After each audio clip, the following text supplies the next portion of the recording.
大家好，我係市場先生。呢一集我繼續邀請好朋友徐立賢以及湯丁丁一齊做節目。上兩集嘅反應非常之好，感謝大家嘅支持。大家好，我係湯丁丁。市場先生啊，最近香港地產股公布咗業績之後，股價表現都唔錯。咁你點睇呢個現象呢？我覺得同市場對美國減息嘅預期有關，因為香港地產股係近年美國高利率嘅受害者。咁依家美國利率嘅預期趨勢係向下，地產股就會調翻轉成為美國降息嘅受惠股，因為地產商借貸利率主要係跟 HIBOR 掛鈎嘅。咁如果美國降息，HIBOR 肯定會跟隨。事實上，香港一個月嘅 HIBOR 已經跌到4.05%，相比2023年底嘅5.27%，其實已經跌咗122個點子啦。哦，咁都跌咗唔少喎。咁市場先生啊，最近好多地產股都出咗業績啦。咁啱啱你就出席咗呢個九龍倉置業嘅業績會，有咩嘢可以同大家分享下呢？你點評價九龍倉置業嘅業績啊？嗱，雖然九龍倉置業上半年嘅業績係虧損嘅，咁業績一定唔可以話係好啦。不過亦都唔係一無是處嘅。咁我呢度講幾個亮點啦。首先，九龍倉置業嘅淨負債係由2020年嘅520億元持續下降到2023年嘅351億元，4年淨負債減少咗169億元。原因係因為公司係將香港投資物業同酒店嘅基礎淨利潤嘅65%用嚟派息，意味佢係保留咗35%嘅利潤喺公司，可以用嚟還債嘅。第二個亮點係海港城上半年嘅零售租金收入有29億元，呢個數字係自2020年以嚟最高嘅半年租金收入，而海港城商場嘅出租率由2020年嘅90%持續上升到2023年嘅97%。管理層講過，公司喺零售出租方面係唔會為咗出租率而犧牲租金嘅。其實商場想提升出租率係唔難嘅，你多啲租俾餐飲業啊，咁就可以做到100%嘅出租率。但係咁樣做其實係好大嘅傷害，因為餐飲業嘅租值其實係比較低嘅。大家知道海港城本來有個美食廣場，咁今年二業就結業咗啦。美食廣場嘅租值其實係好低嘅。如果將同一個位置用嚟做高租值嘅時裝店，咁呢個租金調整即刻大幅上升。事實上，海港城嘅商場大部分嘅面積都係租俾高租值嘅零售店，預計今年同埋2025年嘅租金調整都能夠維持比較溫和嘅加租趨勢。原因係海港城嘅商場地理位置係非常之優越嘅，一啲頂級嘅品牌對海港城嘅商場鋪位需求非常之大，公司係有議價能力，可以將零售業面對嘅壓力轉介俾租戶。另外，公司未來可能將比較低層嘅辦公室面積轉為零售嘅面積，提升租值。所以，我覺得九龍倉置業嘅零售租務唔需要太悲觀嘅。不過，寫字樓同酒店就係另一回事啦。公司為咗保住嗰個出租率，係需要犧牲租金嘅。以酒店為例，上半年嘅房租下跌咗15至20%，而寫字樓嘅租金調整亦都有單位數嘅跌幅。預期寫字樓同酒店嘅弱勢會延續到下半年，甚至延續到出年。另外，香港目前依家零售同埋服務業面對一個好大嘅問題，就係勞工不足，工資係上升咗好多，譬如保安服務啊、洗衣服務啊，呢啲成本上漲嘅幅度係非常之大嘅。咁我都知道市場先生最近都去咗太古廣場6期嗰度行過一下嘅，咁樣都見到佢已經開幕㗎啦。太古地產都公布咗上半年業績，咁市場先生有咩睇法啊？嗱，太古地產今次嘅業績咧，其實同市場嘅預期咧，其實有一個預期差嘅，就喺個股息方面啦。雖然管理層之前講過，未來股息嘅目標係每年都有中個位數嘅增長，即係話每年都有5%嘅股息增長。不過市場對呢個增幅係抱有懷疑嘅，而市場嘅懷疑其實係有道理嘅，因為太古地產嘅淨借貸持續上升，由2020年嘅66億元持續上升到2023年嘅378億元，淨負債權益比率由2.3%持續上升到13.3%。今次管理層唔單止重申呢一個股息增幅嘅目標唔變，仲額外提出咗有15億元嘅回購計劃，咁呢個係好事嚟嘅。不過管理層有心增加派息，雖然係好事，但亦都需要去證明或者同市場講明公司係有能力去執行呢一個漸增派息嘅目標。咁主要有以下幾點：第一，公司會繼續資產處置，回收更多嘅現金，而增加現金嘅方法之一就係出售資產，尤其是出售非核心嘅資產。至今公司已經通過執行資本回收嘅計劃，出售資產得到514億港元，為公司提出嘅1000億港元投資計劃，保障咗其中嘅65% 所需要嘅資金。展望未來，太古地產可以繼續從住宅同埋非核心嘅資產處置回收現金，總值大概有420億港元，其中太古地產有4個香港住宅嘅項目，可售貨值達到190億港元。而內地方面，太古地產喺上海有2個項目，可售貨值亦都達到155億元人民幣。另外，公司都表示，如果需要嘅話，亦都可以出售喺邁阿密嘅資產，估計價值66億港元。咁今期上半年嗰個有咩亮點可以講下呢？太古地產上半年有一個改善嘅方面，就係用之前錄得現金淨流入12.8億元，相比之下，2023年上半年用之前係錄得現金淨流出33.9億元嘅。咁呢個係顯示出太古地產嘅收租業務韌性非常之強。第二個亮點係公司未來係有強大嘅投資物業儲備項目，預計由2025年到2027年，內地將會有11個投資物業落成開業，支持未來嘅盈利增長。多謝市場先生嘅對香港地產股嘅分析。討論香港地產股啦，不如我哋轉下話題講下美股啊。徐立業先生你好，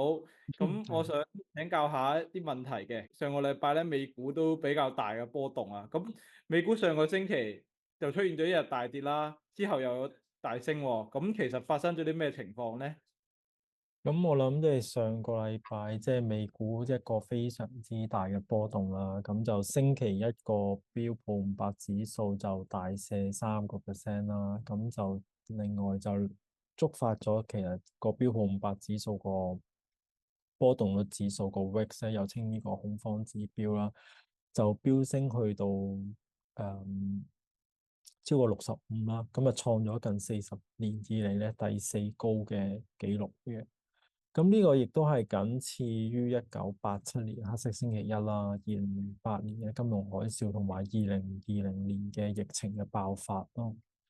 咁就當日確實就令到個市場非常之恐慌嘅。咁到禮拜四嘅時候咧，咁就標普500指數就反彈翻2.3%啦，咁就創咗2022年差唔多係超過20個月以嚟一個最佳嘅單日表現咯。咁所以你見到短短喺一個星期之內咧，就其實標普500指數就真係出現咗嗰隻過山車嘅行情。哦，咁樣啊？咁即係個市即係咁大波動啦。咁其實即係我想了解咧，其實即係嗰個市點解又暴跌啊，又暴升咧？咁唔該，徐立先生。咁我覺得即係其實即係個市點解暴跌就主要有兩個原因啦。咁第一個原因我哋上個禮拜其實都有講過，就係話而家就開始炒作呢個衰退嘅議題啦。咁我哋上個禮拜我記得我哋講過即係個薩摩法則啦。咁就即係講緊最近嗰3個月個平均失業率就較過去12個月嘅低點就高出50個基點啦。咁根據過去嘅經驗，咁就經濟衰退就必然會發生嘅。咁第二個原因咧，就主要係嗰個嘅日元套利交易嗰個平倉出現人踩人啦，咁就導致咗個日股咧，其實當日就暴跌咗12%啦。咁最大嘅波動亦都發生喺個匯市啦，同一時間，咁就係個元匯就由最低161對美元就急彈去到141左右咯。咁至於點解個股市又出現翻反彈咧？咁首先就係、主要就係因為日本央行就出嚟急急補鑊翻啦，咁就副行長啦內田真一就發出一個非常之強烈嘅鴿派信號，咁就承諾翻咧，即係話如果個市場唔穩，即係市場繼續不穩嘅話咧，就唔會加息嘅。咁呢個言論咧就令到個元匯就即係受壓啦，咁就下挫去翻147.9對一美元附近。咁呢個咧亦都令到即係個之前嗰個日元拆倉潮咧就冇出現一個死亡漩渦咯。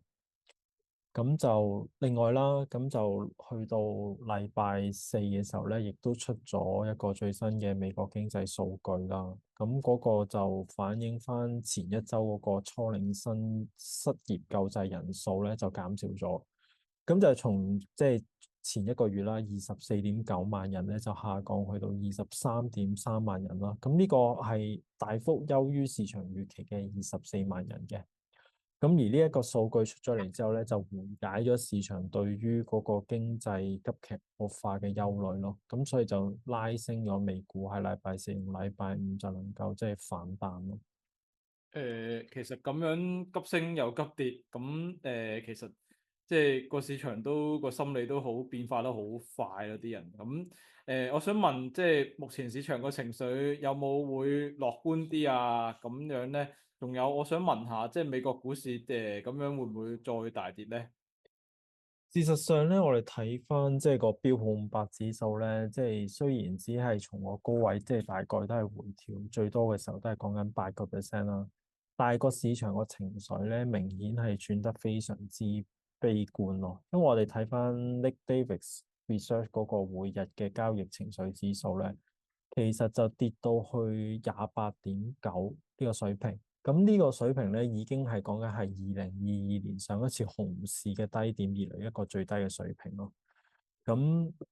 喺過去啦，即係當呢個嘅指數咧，其實跌到落去呢個極度悲觀嘅區域入邊嘅時候咧，其實標普500指數咧都會出現一個短暫嘅反彈嚟嘅。咁尤其是如果喺一個牛市期間咧，通常呢個會係一個幾好嘅反向指標咯。咁不過咧，如果咧嗰個趨勢本身係向下啦，同埋同一時間呢個經濟衰退係發生嘅話咧，咁市場即係個股市反彈咗之後咧，可能有機會進一步下跌嘅。咁個情況就好似圖中你見到2022年嗰段時間咁樣樣咯。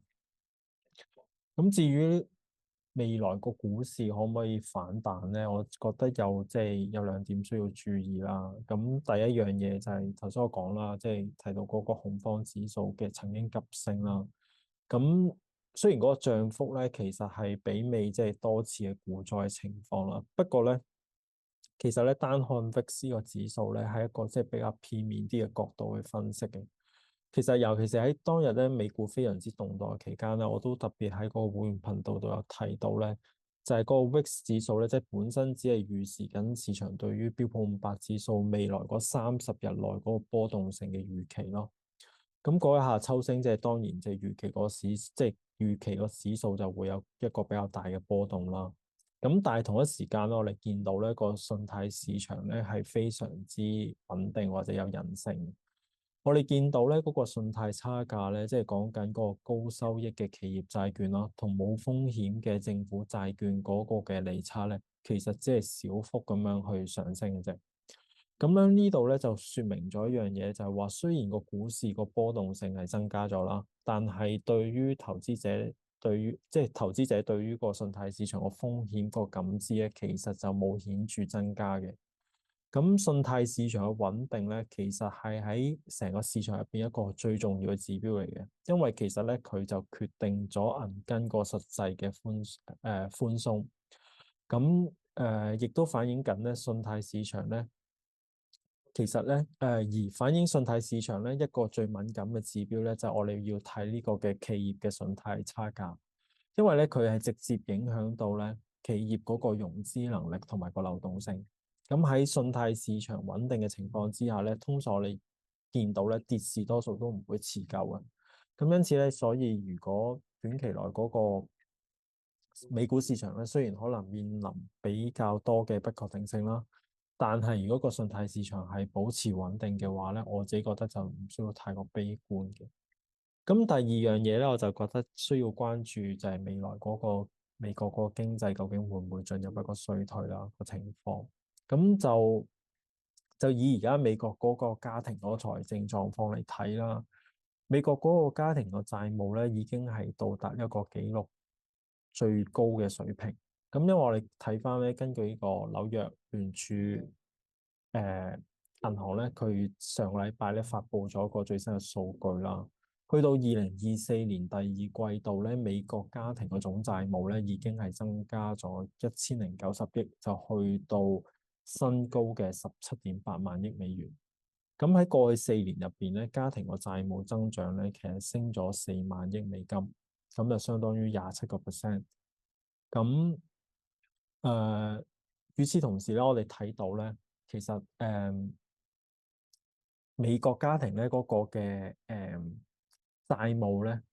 喺特別喺嗰個抵押貸款嘅債務咧，就見到佢激增咗770億啦，去到紀錄嘅12.5萬億。咁而信用卡啦、汽車貸款嘅債務分別亦都增加咗270億同埋100億美金，去到亦都分別去到創紀錄嘅1.14萬億同埋1.63萬億嘅。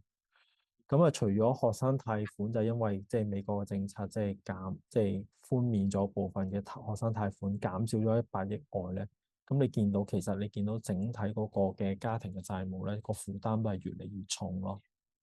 而事實上咧，我哋睇翻咧美國嗰個信用卡嗰個預期嘅情況咧，亦都係急增啊！咁喺2024年第二季度咧，係升到7%，呢個係自2011年以嚟一個最高嘅水平咯。咁自2022年以嚟咧，預期超過90日嘅情況咧，其實係增加咗1倍。而同一時間啦，汽車貸款嘅嚴重逾期率咧，亦都飆升到3%，去到過去14年以嚟呢一個最高嘅水平。咁根據紐約聯儲局銀行嘅數據顯示啦，目前咧美國約有6億張嘅信用卡啦，咁同埋1.1億個嘅汽車貸款啦。咁呢個亦都意味住咧，即係相當於有4200萬張嘅信用卡同埋330萬個汽車貸款嘅賬戶咧，其實係瀕臨違約咯。咁呢個反映緊咧，其實美國個消費者面臨嗰個財政壓力咧係非常之大。咁另外啦，我哋見到企業層面方面咧，而家美國係根據即係11張申請破產嘅案例咧，係升到2462宗啦。咁呢個係近13年以嚟咧最高紀錄。咁所謂嘅 Chapter 11咧，即係第11章申請涉及呢個嘅法院監督嘅重組咧，就會允許公司係繼續營運，但係咧就可以俾佢哋重整翻個財務同埋個運作，咁即係做一個即係債務重組。咁呢類嘅破產案咧，其實喺短短2年間咧已經係增加咗1倍多咯。咁由於佢都即係好多唔同嘅公司啦。喺美聯儲將呢個利率提高到過去近23年以嚟最高水平之後咧，都難以還到佢嘅債務啦。咁就所以需要申請呢個嘅 Chapter 11咯。咁而家市場咧就預期嗰個利率有機會喺即係9月嗰個減息咧就會下調50個基點啦。咁就因為其實都睇到，即係雖然而家美國嗰個嘅情況咧，可能未正式步入衰退啦，但係頭先我哋講過一啲，即係頭先舉過一啲唔同嘅數據，亦都顯示到咧，其實美國嗰個經濟已經係處於一個懸崖邊緣咯。咁當然啦，即係最皆大歡喜嘅情況就係個經濟喺減息之後可以實現一個軟着陸啦。咁又或者係金髮女郎經濟啦。咁否則嘅話咧，咁如果真係touch wood 講啦，即係美國經濟即係步入衰退嘅話咧，咁個股市咧，咁未來嗰個嘅即係再破高嘅機會咧，短期內就唔會太高咯。